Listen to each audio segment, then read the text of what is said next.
Alright, so what's up, guys? Welcome back with another new video. মোটামুটি 2 সপ্তাহ পরে আজকে ভিডিও বানাচ্ছি, ঠিক আছে। এক্সাম চলছিল কলেজে, তাই ভিডিও দেওয়া হয়নি কদিন।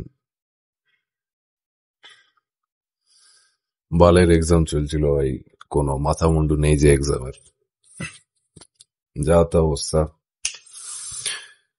আজকের ভিডিওটা বেসিক্যালি একটা স্টোরি টেলিং এর ওপরে হবে। স্টোরি টেলিং বলতে আমার লাইফে ঘটা আমার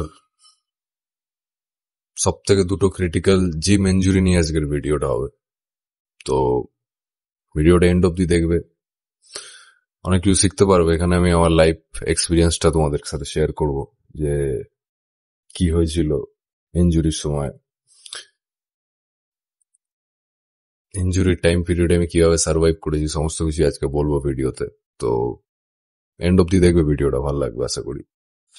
হ্যাঁ, তো যেটা বলছিলাম যে সালটা হচ্ছে 2022 আর নভেম্বর মাস, যখন আমাদের এইচএস এর আগে টেস্ট পরীক্ষা হয়। তো একদিন আমি ক্যাজুয়ালি জিম গেছি। জিমে তখন আমার একটা পার্টনার ছিল, তার সাথে তখন নতুন নতুন পার্টনার হয়েছে সে জিমে। তো র্যান্ডামলি একদিন জিম গেছি, আর তখন নতুন নতুন ডেডলিফট মারার শখ জেগেছে, যে ডেডলিফট মারবো ভাই। তো গেছি জিম, সেও এসছে, পার্টনারও জিমে এসছে। তারপরে সে বলছে ভাই আজকে ডেডলিফট মারবো। ঠিক আছে ভাই, কোনোদিন মারিনি, আজকে মারবো। কোনোদিন বলবো না, মেরেছি আগে, কিন্তু লাইট ওয়েটে মেরেছি। তো সে বলছে ঠিক আছে আজকে মারবো, আজকে দেখা যাক কে কত বেশি তুলতে পারে। ঠিক আছে, ট্রাই করা যেতেই পারে। তো তার সাথে এক্সারসাইজ করছি ডেডলিফটে গেলাম। ডেডলিফটে প্রথমে আমরা স্টার্ট করেছিলাম হচ্ছে 40 দিয়ে, ঠিক আছে। 40 দিয়ে মারছি। 40-এর পর গেলাম 50, তারপরে 60 গেলাম। সবাই মানে বেল্ট ছাড়াই মারছি, ঠিক আছে। তো ব্যাপারটা এরকম, 60 অব্দি মোটামুটি লাইট ওয়েট ছিল, যাক ওটা বডি নিয়ে নিয়েছে। কিন্তু তারপরে গেলাম হচ্ছে 80 কিলো, ঠিক আছে। আর আমার বডি ওয়েট তখন খুব বেশি হলে হবে 48 থেকে 50 কিলো।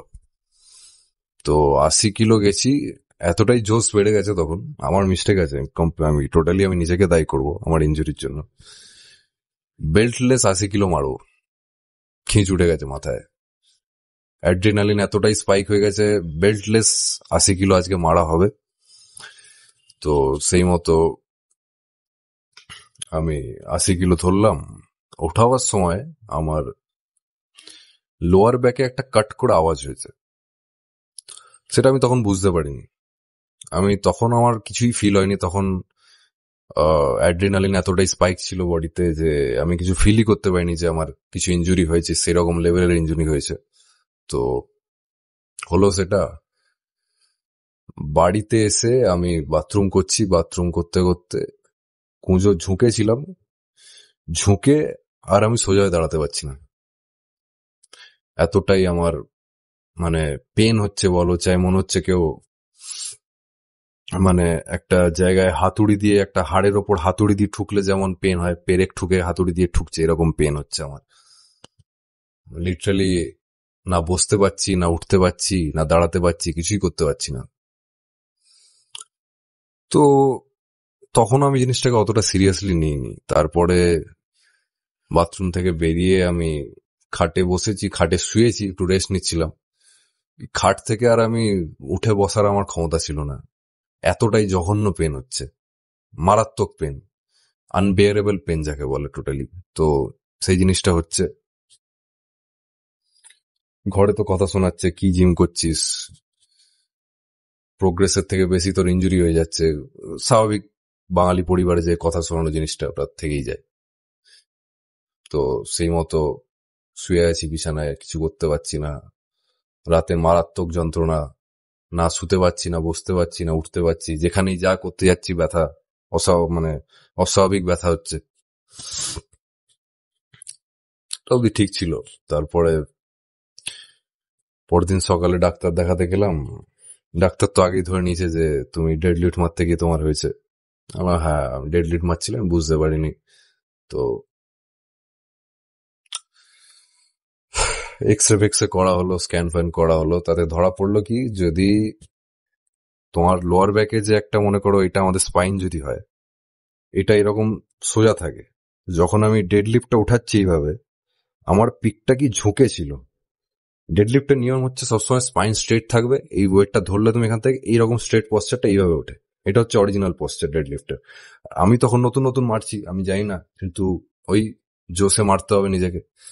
তো এরকম আমার পিঠটা ছিল এরকম কুঁজো মতন ছিল পোস্টারটা, ওয়েটটা গ্র্যাব করে আমি যখন এইভাবে উঠাতে যাচ্ছি, আমার এই জায়গাটায়, এই সাপোজ হবে এই জায়গাটা, জয়েন্টটা, এই জায়গাটা একটা ক্র্যাক আছে। ডিসটা, আমাদের যে লোয়ার ব্যাকের ডিস থাকে, সেই ডিসটা আমার 0.5 mm সরে যায়। বেঁচে গেছি, ওটা যদি আরো বেশি সরে যেত তাহলে আমি লাইফ টাইমের জন্য হুইল চেয়ারে চলে যেতাম। ঠিক আছে, তো এই জিনিসটা আমি বেঁচে গেছি। তো এই ইঞ্জুরি ফিঞ্জুরি হলো, মানে ডাক্তার বলে দিল যে কমপ্লিটলি 6 মাসের মতন তোমাকে রেস্টে থাকতে হবে। 1 মাস তো টোটালি রেস্ট। আমি ওটার জন্য এইচএস এর আমি টেস্ট পরীক্ষা দিতে পারিনি। তো সেটা যা তো অবস্থা, স্বাভাবিক জিনিস। তোমার যদি, তো আমি দাঁড়াতেই পারছি না, তো আমি পরীক্ষা দিতেই করে যাবো। তো স্কুলে অনেক কথাবার্তা বলে পরে সেটা ম্যানেজ করা গেল যে মেডিকেল গ্রান্টে ওটাকে ঠিক করা যাবে। সেটা গেল ভাই। আমি মনে আছে আমার প্রপার 6 মাস আমি ঠিক করে দাঁড়াতে পারিনি। আমার বডিতে যা গেন ছিল সমস্ত কিছু চলে গেছে। আমি লিটারালি আয়নার সামনে দাঁড়াতাম, মনে হচ্ছে একটা স্কেলিটন দাঁড়িয়ে আছে আয়নার সামনে। নিজের খুব খারাপ লাগতো, ডিপ্রেশনে ভুগছি তখন, অ্যাংজাইটি বডিতে কাজ করছে, বডি ডিসমরফিয়া হয়ে গেছে, বুঝতে পারছি না কি করব। ঘরের লোকেরা কথা শোনাচ্ছে যে কি করলি, পরীক্ষা দিতে পারলি না, এই সমস্ত জিনিস। লাইফ খুব ফাকড আপ হয়ে গেছিল ওই টাইমটায়, কি করবো বুঝতে পারতাম না। তো তারপরে কি হয়, আস্তে আস্তে ওইটা রিকভার করলাম কোন রকমে। আস্তে আস্তে জিমে গেলাম, জিমে যেতাম, যে ওয়েটটা ইজি মনে হতো সেটা তুলতেই পারতাম না তারপর ইঞ্জুরির পর। তারপর আস্তে আস্তে ওই ইঞ্জুরিটা তো গেল, ওটা খুবই লাইফের একটা বড় ইঞ্জুরি ছিল। তারপরে আমার লাইফে যদি বলি আর ইঞ্জুরি কি হয়েছে, আমার সাথে হয়েছিল একবার, তখন ডাম্বেল প্রেস মারছি নতুন নতুন। ডাম্বেল প্রেস মারতে গিয়ে একবার কি হলো, এটা রিসেন্টলি 1-1.5 বছর আগের ঘটনা।